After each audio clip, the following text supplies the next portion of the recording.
교회를 재개한 지 오늘 2주째인데 우리 많은 성도님들도 함께 예배를 드릴 수 있게 돼서 하나님께 감사 올려드립니다. 지난 8개월 동안 어떻게 보면 저희는 여러 장소에서 함께 예배를 드리게 되었습니다. 말이 좀 이상하죠? 어떻게 여러 장소에서 예배를 드리는데 함께 예배를 드릴 수 있을까? 그런데 따지고 보면 지난 7개월, 8개월 동안 저희는 그러한 형식으로 예배를 드리고 있습니다. 흩어져 있지만 함께 예배를 드린다.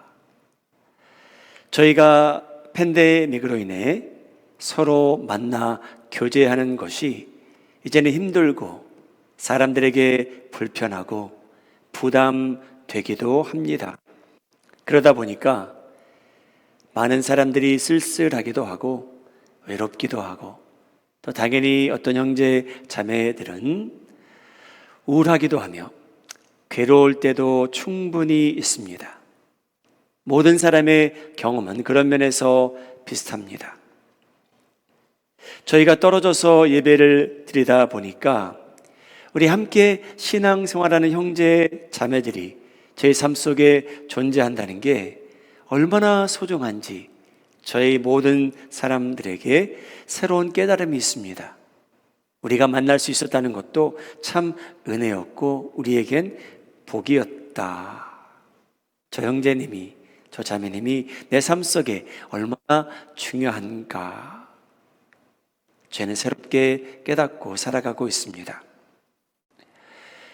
코비드19 시대에 사는 저희들, 예수님 안에서 맺어진 관계가 있는데 하나님께서 그 관계를 맺어주셨고 그 관계에 대해서 저희가 하나님께 감사드리며 그 관계 속에서 은혜도 누리지만 저에게 주어진 책임도 최대한 다 완수하며 살았으면 합니다.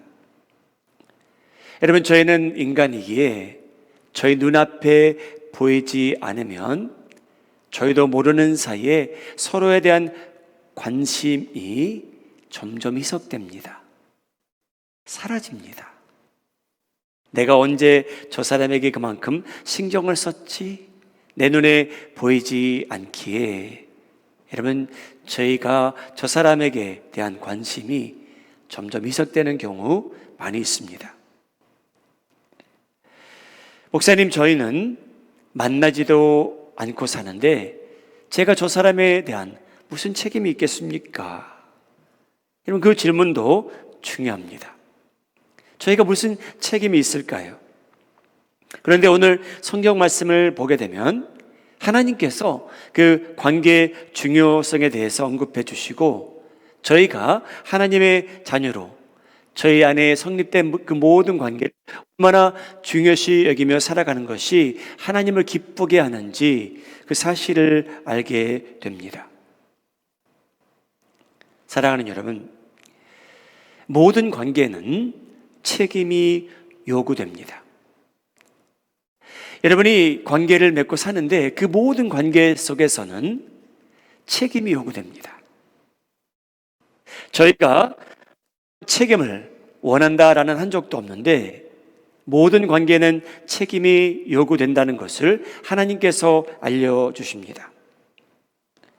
따지고 보면 창세기 4장 말씀은 우리가 인간으로 존재하기에 여러분과 저와 저 다른 나라의 타지에 사는 사람들이 같은 지구에 살기에 함께 땅을 밟고 살기 때문에 서로에 대한 책임이 있다라는 그 내용이 오늘 말씀 가운데 등장합니다.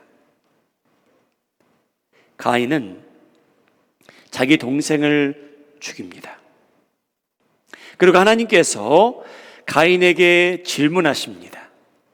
4장 9절 내용입니다. 여호와께서 가인에게 이르시되 내 아우 아벨이 어디 있느냐?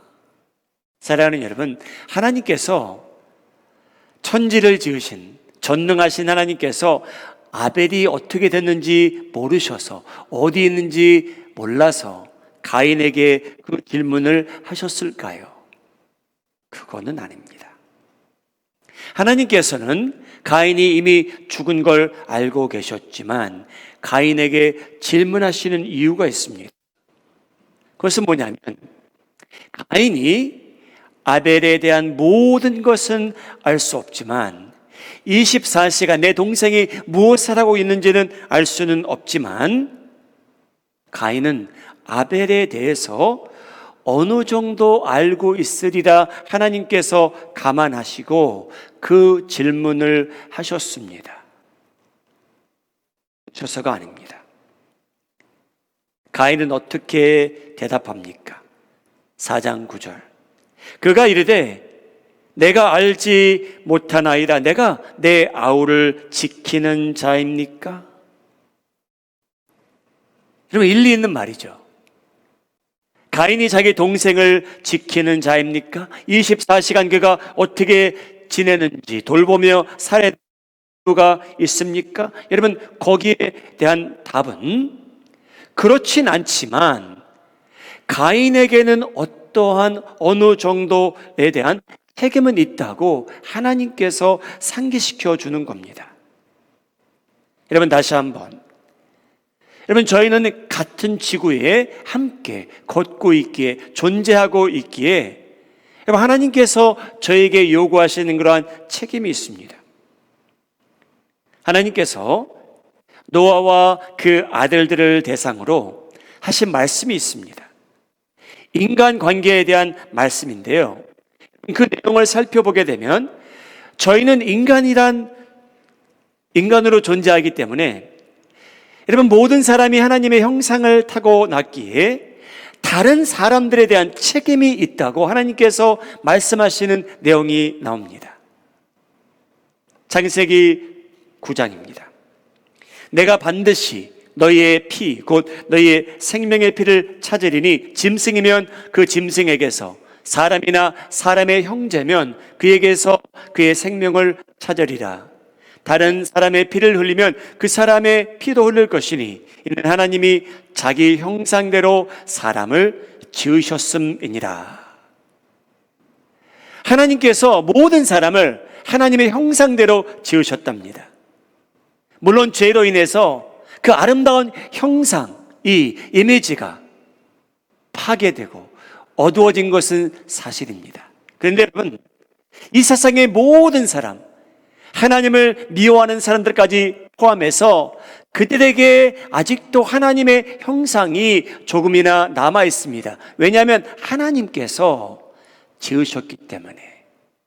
성부, 성자, 성령 하나님께서 자신의 이미지를 따 저희를 지으셨답니다. 그래서 하나님께서 노아에게 말합니다. 사람이나 사람의 형제면, 여러분, 그 형제라는 말은요, 같은 피가 흐르는 형제를 얘기하는 것이 아닙니다. 우리가 잘 모르는 사람에게도 저에게 책임이 있다는 거죠. 특별한 관계가 아니더라도 그가 지구를 함께 걷고 있는 사람이기에, 인간이기에 저희에게 어떠한 책임이 있다라는 하나님의 말씀입니다. 내가 모르는 사람에게 어떻게 행동하는지, 평생토록 만나보지 못할 그 사람을 대상으로 내가 무엇을 하는지 하나님께서는 여러분 관심을 갖고 계신답니다. 저희의 하나님은요, 저희가 존재함으로 인해서 어떤 다른 사람의 웰비잉에 저희가 기여했으면 하십니다. 저희가 평생 만나볼 사람도 아닌데, 저희가 아는 사람도 아닌데 하나님께서는요, 저희에게 그런 사람들까지 포함해서 그들의 웰비잉을 위해서 저희가 무엇인가를 기여하며 사셨으면 합니다. 여러분, 저희가 만나보지 않을 사람인데, 저희가 모르는 사람인데 왜 저희가 그들의 웰비잉에 대하여 관심을 갖고 살아야만 합니까? 사랑하는 여러분 한번 그렇게 살아보시기 바랍니다. 나는 나만 위해 살리라. 저 사람은 남이기 때문에 나는 남이면 아무 관계를 갖지 않고 다 끊고 살리라 한번 그렇게 살아보시면서 하나님의 뜻대로 살 수 있는지 생각해 보시기 바랍니다.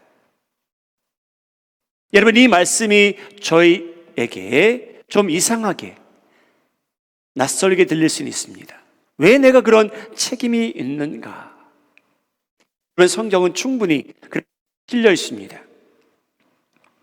여러분, 예수님께서 다시 오시는 그날 인류를 분리하실 때 여러분 두 종류의 사람으로 나누실 것이라고 말씀하십니다. 축복의 대상은 양이라고 하시고요, 저주의 대상은 염소라고 하십니다.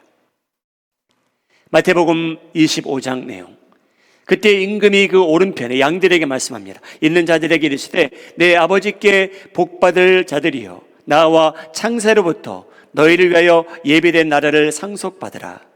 내가 줄일 때 너희가 먹을 것을 주었고 목마를 때에 마시게 하였고 나그네 되었을 때에 영접하였고 헐벗었을 때에 옷을 입혔고 병들었을 때에 돌보았고 옥에 갇혔을 때에 와서 보았느니라. 그럼 양들이 뭐라고 반응합니까? 언제 저희가 그랬습니까? 언제 저희가 잘 모르는 사람한테 그런 일을 했습니까? 기독교인들은 누구냐면요, 저 사람을 보고요 하나님의 형상을 찾을 수 있는 사람들이 기독교인들입니다. 여러분, 하나님을 믿지 않으면 자기에게 책임이 없다라고 평생 살아가도 아무 상관이 없습니다. 왜냐하면 믿지 않는 사람들은요, 저 사람을 보고요, 자기가 못 볼 사람을 보고요, 뱃속에 있는 아기를 봐도요 하나님의 형상을 찾지 못하기 때문에 자기가 무엇인가를 해야 될 의무를 찾지 못하는 그러한 사람들입니다. 여러분, 칭찬받는 양들은 다른 사람들을 위해서 특별한 관계가 아니었지만 무엇인가를 기여하여 그들의 웰비잉에 무엇인가를 기여한 사람들이라고 예수님께서 판결하는 그러한 장면입니다. 하나님을 믿지 않는 사람들, 하나님을 인정하지 않으면 저 사람을 봐도, 뱃속에 있는 아기를 봐도 하나님의 형상을 찾지 못한다면 그 사람들은 결론을 내리기를 I have no responsibility to do anything for you. 나는 나만 위해서 살면 되지 왜 내가 당신을 위해서 무엇인가를 기여해야 됩니까? 그렇게 평생 살아가는 것이 그들에겐 합당한 행동이라고 봅니다. 하지만 여러분, 기독교인들은요, 저희가 이 지구에 함께 땅을 밟고 살기에 저희는 다른 사람에게 무엇인가 선하고 착한 일을 기여하며 사는 것이 당연하다고 믿고 사는 겁니다. 여러분, 모든 관계는 책임이 요구됩니다. 하나님께서 오늘 말씀을 보게 되면 여러분이 선택한 관계는 여러분 책임이 더 크답니다. 여러분이 선택한 관계가 있습니다. 여러분, 거기에 잇따르는 책임은 더 큽니다. 그리고 하나님께서는 거기에 대한 것을 더 요구하십니다. 왜 그러실까요? 여러분들이 선택하셨기 때문에 거기에 대한 따르는 책임이 더 크다는 거예요. 선택하지 않으시면 됩니다. 그런데 선택하시는 그 순간에 더 많은 책임이 요구됩니다. 여러분, 가정해 보시죠. 여러분이 한 회사에 입사하여 그 안에 한 부서에서 일하게 되는데 여러분, 그 부서에 10명이 여러분과 함께 일한다고 가정해 보시기 바랍니다. 일하다가 보니 그 중에 한 사람과 좀 더 친해지기 시작합니다. 일을 마친 후에 취미생활도 같이 하고 그 친구의 자녀들 자기 집에 불러다가 함께 놀아주고 식구들끼리 이제 친구가 되어 소풍도 같이 가다 보니 여러분, 그 친구의 기쁨이 나의 기쁨이 되고 그의 슬픔도 제가 함께 나누기 시작합니다. 같은 부서에서 일하는 나머지 9명도 여러분 살아가면서 그들에게 기쁜 일도 있고요, 슬픈 일도 있습니다. 그런데 저희는 그들의 슬픔과 기쁨에 대한 공감도는 조금 더 낮습니다. 저희가 그들을 미워해서가 아니고요, 저희가 선택한 관계가 있기 때문입니다. 선택한 거예요, 여러분이. 여러분, 그 관계에는 하나님께서 더 많은 것을 요구하십니다. 사랑하는 여러분, 여러분 선택하실 수 있었어요. 인터넷 시대에 사는 저희들, 나는 그냥 섬처럼 인터넷을 통해서 모든 것을 다 충족하며 살리라. 내가 공동체의 지체로 살아가는 것 너무나 귀찮고 힘들고 괴로울 때가 있다. 나는 그냥 섬처럼 살리라. 살 수 있습니다. 여러분이 선택하기 원한다면. 그런데 여러분, 저희는 스스로 잘 압니다. 내가 좀 모자르기 때문에, 나는 외롭고 힘들기 때문에, 내가 부족한 점이 많기 때문에, 내가 필요한 것을 스스로 다 공급하지 못하기 때문에, 내가 사람들을 안 만나면 미칠 것 같아서 나는 이 공동체를 선택한다. 여러분이 언젠가 그 선택을 하셨습니다. 나는 이 공동체를 보니 교회라고는 하는데, 교회의 의미는 여러분, 하나님께서 세상에서 불러낸 공동체를 보고 에클리시아라고 하십니다. 여러분은 그 공동체에 선택을 하시게 됩니다. 여러분, 그 선택을 하는 그 순간 교회에 와 보니까 다 제 친구들 같이 안 보입니다. 저 사람은 저와 성격이 너무나 다르고요, 저 사람은 저와 취미생활도 다르고요, 저 사람의 삶의 우선순위를 내가 비교해 보니까 너무나 달라요.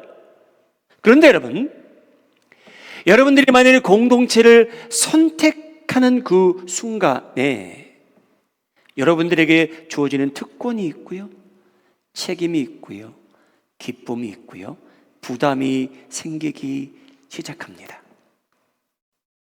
선택하셨기 때문에. 선택 안 하시면 됩니다. 그런데 여러분, 교회라는 것은요, 나는 부족한 이 모습 이대로 이 공동체의 한 지체가 되기 원합니다라고 선택한 사람들이 모인 데가 교회입니다. 그래서 거기에 잇따르는 책임이 좀 더 크다는 거죠. 여러분, 초대교회 제가 많이 얘기하는데요, 오늘 한번 제가 그 공동체는 어떠했는지, 만일 그들이 진짜 이렇게 살았는지 한번 보죠. 사도행전 4장 내용입니다. 믿는 무리가 한 마음과 한 뜻이 되어 모든 물건을 서로 통용하고 자기 재물을 조금이라도 자기 것이라 하는 이가 하나도 없더라. 사도들이 큰 권능으로 주 예수의 부활을 증언하니 무리가 큰 은혜를 받아 그 중에 가난한 사람이 없으니 이는 밭과 집 있는 자는 팔아 그 것의 값을 가져다가 사도들의 발 앞에 두매 그들이 각 사람의 나누어 줍니다. 급으로 해서 이름은 요셉이라. 일컬어 바나바라 번역하면 위로의 아들이라 하니 그가 밭이 있음에 팔아 그 값을 가지고 사도들의 발 앞에 두니라. 여러분, 초대교회가 이렇게 존재했답니다. 너무나 놀라운 사실 아닙니까? 그 교회의 지체가 돼 보니 그 교회 안에 어떤 가난한 사람들이 있었대요. 헬라파 과부도 있었고요, 히브리파 과부들도 꽤 있었답니다. 성도들이 많았습니다. 그런데 여러분, 그 교회는 놀랍게도요, 가난한 사람이 있으면 가진 사람들이 그 소중한 재산을 팔아가면서까지 성도들을 도왔다는 내용입니다. 여러분, 왜 그렇습니까? 여러분이 소중해서 갈군 그 밭, 얻은 재산인데 왜 그것을 팔아 가난한 사람을 돕습니까? 그 이유는요, 예수님의 형상을 타고난 형제 자매들이 있는 그 공동체에 여러분들이 지체가 되고자 선택하였기 때문입니다. 여러분이 선택하셨기 때문이에요. 선택한 관계 속에서는 하나님께서 저에게 특권도 주시지만 저에게 요구하는 것도 한 단계 더 높다는 겁니다. 바울이란 사람, 교회를 지극히 사랑하던 그러한 사람입니다. 바울 선생은 갈라디아에 있는 형제 자매들에게 편지를 쓰며 이 말씀을 남깁니다. 6장 10절. 그러므로 우리는 기회 있는 대로 모든 이에게 착한 일을 하라. 사랑하는 여러분, 이 말은요, 여러분들이 기회 있는데 모르는 사람들까지 포함해서 평생토록 만나보지 못할 사람들을 포함해서 착하게 살라는 내용입니다. 그런데 여러분, 놀랍게도요, 바울은 뭐라고 얘기하냐면요, 더욱 힘쓸 분야가 있습니다. 그 얘기를 하는 거예요. 그게 어떤 분야냐면요, 더욱 믿음의 가정들에게 할지니라. 여러분, 놀랍지 않습니까? 바울은요, 믿음 안에 있는 형제 자매들이 있는데 여러분들이 그 공동체 한 지체로 살아가기 위해 선택을 하셨다면 믿음의 가정들에게 더 잘하십시오 라는 내용입니다. 더욱 믿음의 가정들에게 착하게 선하게 할지니라.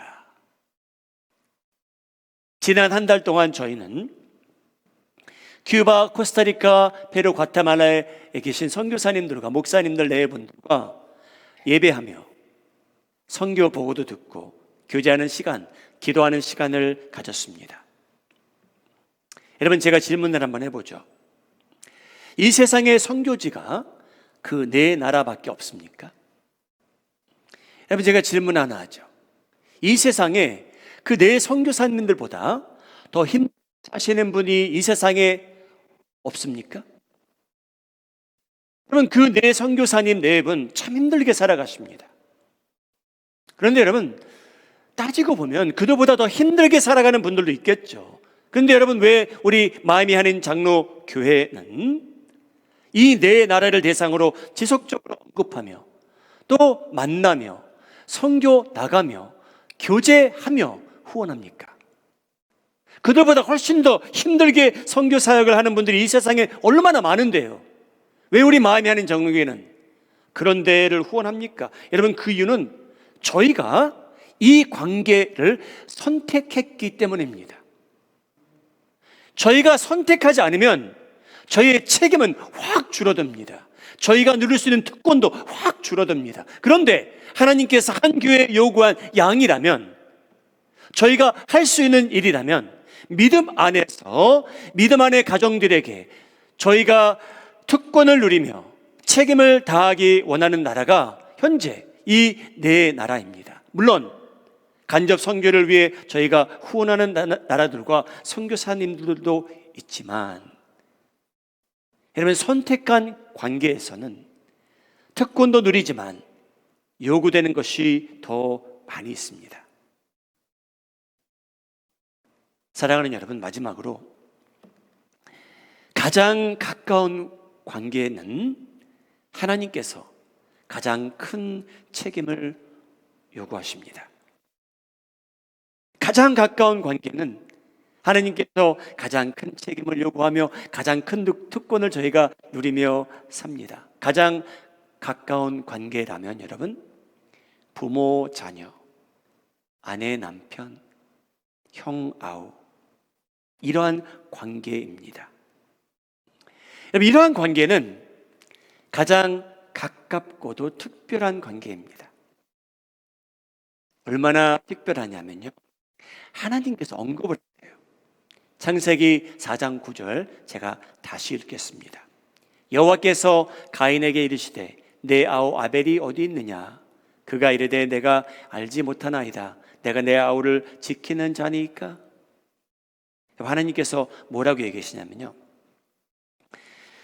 가인아, 내 아우가 어디 있느냐? Your brother가 어디 있느냐? 라고 하나님께서 질문하십니다. Your brother. 너와 함께 엄마 아빠의 피가 흐르는 동생이 있는데 네 동생 어디 있느냐? 너는 네 동생과 특별한 관계를 맺은 사람이란다. 부모의 피가 네 동생에게 너에게 동일하게 흐르고 있는데 너는 그에 대한 특별한 책임을 져야 된다 라는 내용이에요. Your brother. 남이 아니라는 거죠. 특별한 관계를 하나님께서 이루어 주셨다는 말씀입니다. 사랑하는 여러분, 저희 인생의 가장 가까운 관계는 어떻게 보면 저희가 선택해서 이루어진 건 아닙니다. 여러분이 아는 형, 동생, 누나, 여러분 선택하지 않았습니다. 태어나 보니까 저분이 우리 형이래요. 제가 우리 동생이래요. 여러분이 태어나 보니까 저분이 우리 엄마, 아빠래요. 선택하지 않았습니다. 그런데 여러분, 하나님께서는요, 이 관계는 하나님께서 구별하셔서 거기에 합당한 축복과 저주까지 표현해 주셨습니다. 놀라운 일 아닙니까, 여러분? 그래서 하나님께서는요, 가장 특별한 관계 속에서는 하나님께서 가장 많은 것을 요구하신다는 내용이 성경에 기록되어 있습니다. 디모데전서 5장 8절 말씀. 누구든지 자기 친족, 특히 자기 가족을 돌보지 아니하면 믿음을 배반한 자요, 불신자보다 더 악한 자니라. 여러분, 이게 가능할까요? 이런 일이 있었기에 성경은 언급합니다. 다른 사람한테는 다 잘하는 사람이 집에만 가면 함부로 하는 경향. 그래서 하나님께서는요, 순서를 두자면 가족에게 정신적으로, 재정적으로, 물질적으로, 신체적으로, 영적으로 잘해주라는 겁니다. 우선순위를 두자면. 왜냐? 특별한 관계이기에. 하나님께서는 이 관계를 얼마나 중요시 여기셨냐면요, 여러분, 사람들 저주해 보신 적 있습니까? 누구를 대상으로 그의 이름을 불러가면서 이렇게 될지어다 저주해 보신 적 있습니까? 여러분, 그 저주한 사람은 어떻게 될까요? 저주를 받은 사람이 동일하게 저주하겠죠. 그래, 당신도 저주 받으십시오. 그걸로 끝나지 않겠습니까? 근데 여러분, 하나님께서요, 내가 선택하지 않은 자녀였고요, 내가 선택하지 않은 부모였는데 하나님께서 십계명을 주실 때에 복과 저주 비슷하게 달린 내용이 포함된 계명은요, 부모와 자녀 관계입니다. 거기에 십계명을 보게 되면 하나님과 저의 관계가 있고요, 이웃과 저의 관계가 있지만, 여러분, 하나님께서 저희들의 축복을 위해서 이 특별한 관계를 세워주셨는데 부모는 잘하라는 거예요. 자녀들도 잘하라는 거예요. 그래서 여러분, 하나님께서 공경 대상은 공경하라고 하고, 섬길 대상은 섬기라고 하고, 베풀 대상은 베풀라고 하십니다. 레위기 20장 9절. 만일 누구든지 자기의 아버지나 어머니를 저주하는 자는 반드시 죽을지니 그가 자기의 아버지나 어머니를 저주하였은즉 그의 피가 자기에게로 돌아가리라. 여러분, 하나님께서요, 저희가 허공을 대고 저희가 미워하는 사람을 저주할 수 있겠죠. 그런데 여러분, 그 사람이 나를 저주하는 것으로 끝나지만 하나님께서는요, 이 특별한 관계 속에서는 더 주의하며 살라라는 거예요. 왜냐하면 하나님께서 저에게 그만큼 특권을 주셨고요, 저에게 주신 책임이 그렇게 크다는 겁니다. 하나님께서 엄중히 다룬다는 겁니다. 가까운 사람이기 때문에 저에게 주어진 특권과 책임이 가장 크다는 말씀입니다. 우리 마음의 한인자교회 성도님들, 우리 교회 성도님들은 그러한 우선순위가 무너지지 않기를 바랍니다. 그래서 여러분, 교회에 오시면 행복한 사람들이 가득 찼으면 좋겠어요. 그 우선순위를 어기지 않기 때문에. 저 자매의 얼굴을 보면, 저 형제의 얼굴을 보면 미소를 지었으면 좋겠어요. 왜? 자기에게 특별한 관계에 대해서 우선순위를 두고 잘하며, 형제 자매들에게 잘하며, 더 나아가서 저희가 모르는 때에 저의 물질이, 저의 사랑이, 시간이 어떤 모르는 사람들에게 주어지고 기여되는 그러한 일들이 풍요롭게 일어났으면 합니다. 사랑하는 여러분, 여러 장소에서, 다른 장소에서 예배를 오랫동안 드리다 보니, 서로 안 만나다 보니 서로에 대한 관심이 많이 식었습니다. 나만 잘 살아보자, 나만 소중히 지키자, 저희도 모르는 사이에 그렇게 변했습니다. 이런 이때에 하나님께서 저에게 상기시켜 줍니다. 성립된 관계 속에서 요구되는 책임이 있고 누릴 수 있는 특권이 있으니 그거를 중요시 여기라. 함께 이 지구를 걷는 대상들을 위해, 내가 선택해서 된 관계 속에 있는 형제 자매들을 위해, 그리고 내가 가장 가까운 특별한 관계가 성립된 그 관계 속에서 최선을 다하며 먼저 선을 베풀며 살아갈 때에 우리 사랑하는 성도님들의 가정은 물론이고 섬기는 직장, 회사, 이 많은 장로교회가 하나님의 축복으로 가득 차 세상에 흘러가기를 예수님의 이름으로 축복합니다. 기도하시겠습니다. 개인적으로 기도하는 시간 가지시기 바랍니다. 하나님, 저에게 그 특별한 관계 주셨습니다. 제가 제 남편에게 너무나 못할 때도 많지만, 제 아내에게 함부로 할 때도 있지만, 제 자녀가 미워 보일 때도 있지만 특별한 관계입니다. 하나님, 그 관계가 회복되는 것뿐만 아니라 건강해지길 바랍니다. 믿는 자가 식구를 위해 잘하게 하여 주시옵소서.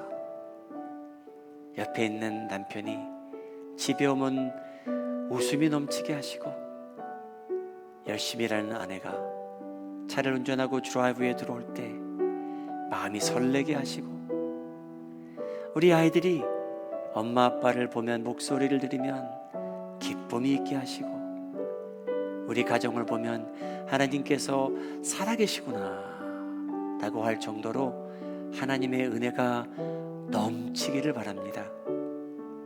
믿음의 식구들에게 잘하라고 말씀하셨습니다. 우리 마음이 하는 장로교회, 저희가 저 형제님의 자매님의 사정은 다 알 수 없지만 제가 기여하는 시간이, 물질이, 사랑이 그들에게 전달되게 하여 주시옵소서. 하나님, 열심히 살아가겠습니다. 나만 챙기며 살아갈 수 있는 세상입니다. 근데 하나님, 저희가 평생 보지 못할 형제 자매들이 있습니다.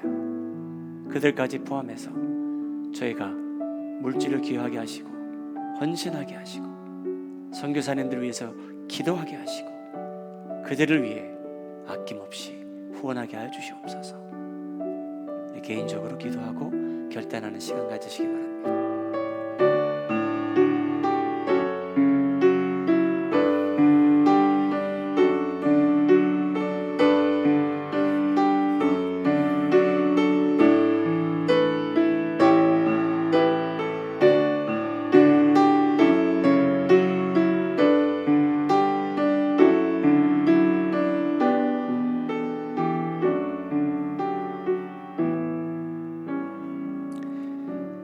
거룩하신 하나님, 저희를 선택해 주셨기에 하나님에게 큰 책임이 주어졌습니다.